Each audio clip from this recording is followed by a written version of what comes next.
Eurozone leaders have been holding further crisis talks about Greece. Ahead of their summit in Brussels, members were warned to prepare for its possible departure. News of the development triggered a sharp sell-off on world markets and a call by Britain for decisive action.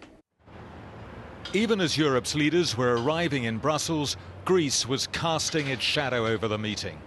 Financial markets were tumbling, rattled by reports that Eurozone officials had advised member states to prepare contingency plans just in case Greece left the euro.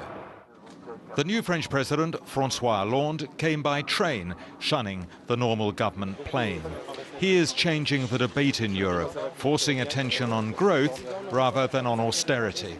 But with the euro almost hitting a two-year low, there was no escaping the crisis in Greece. We must send Greece a signal. France wants Greece to stay in the Eurozone, but the Greeks have to fulfill the commitments they have made.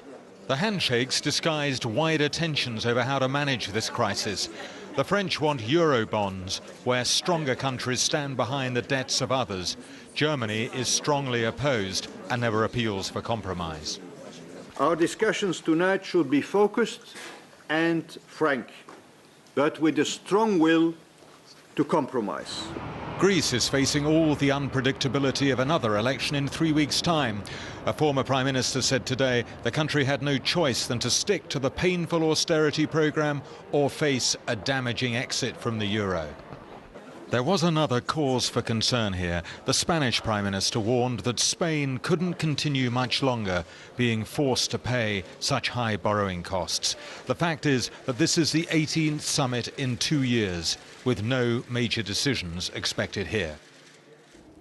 And those talks in Brussels have wound up for the night with evidence of divisions over the French proposal for Eurobonds to help stimulate growth in Europe.